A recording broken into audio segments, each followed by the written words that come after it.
Kes is widely regarded as one of the best British films of all time.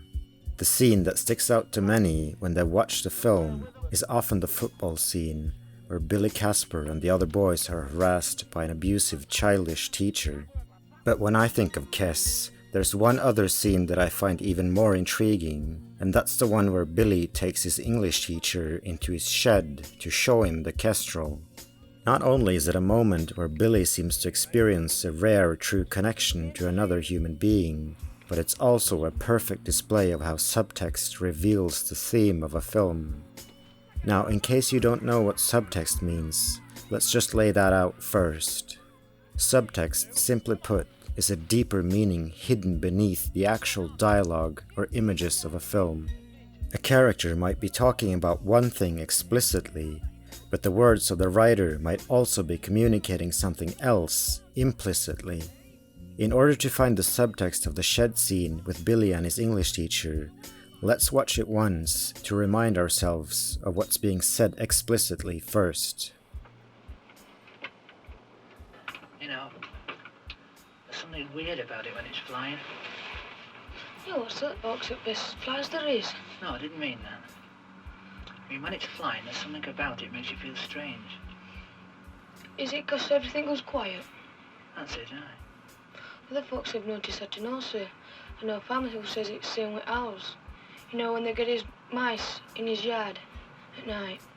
You know, when they swoop down, he feels like poking his ears to make them pop. Mm. You know, because it was that quiet. It's as if they're flying in a pocket of silence. You noticed how quiet they were speaking? As if we're frightened to raise our voices. It'd be like shouting in church. It's because they're nervous, sir. Oh, no, it's more than that. It's instinctive, it's a sort of respect. I know, sir, that's what makes me mad.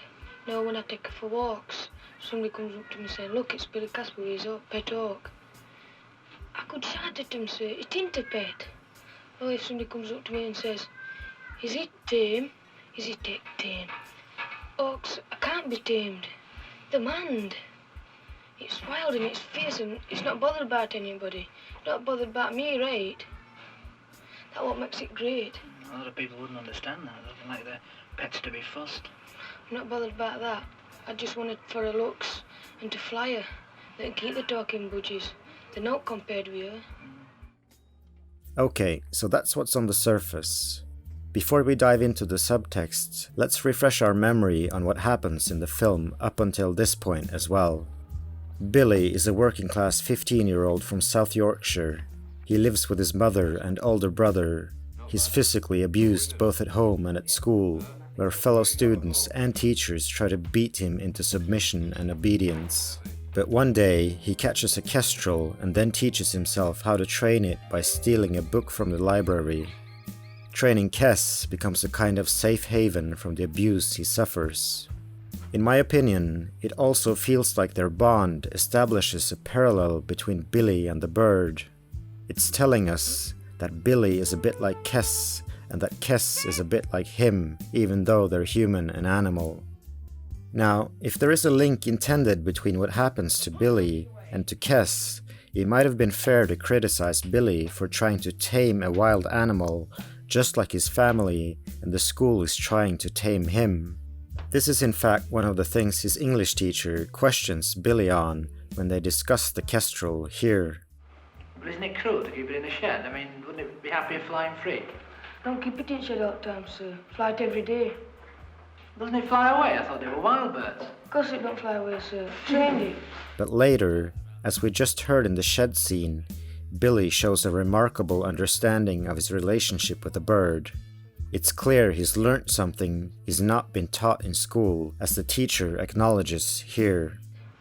Well, if somebody comes up to me and says, "Is it tame? Is it tame?"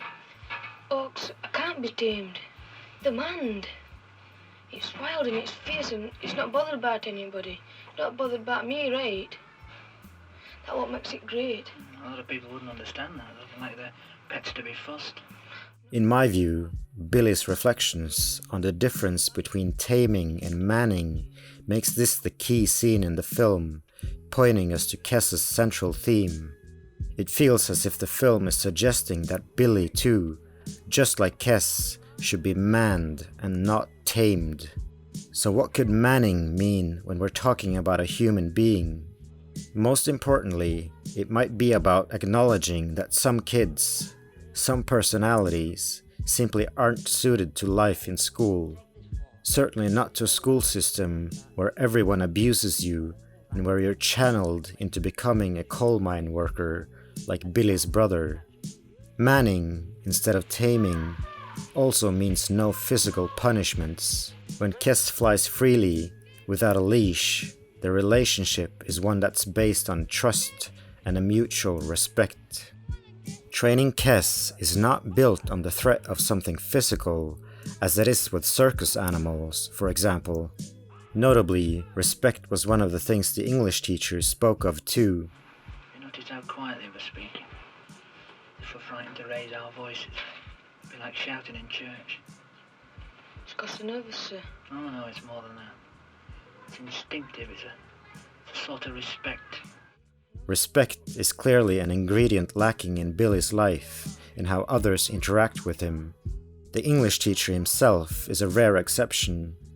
The other teachers, his mother and his brother, are always shouting at Billy.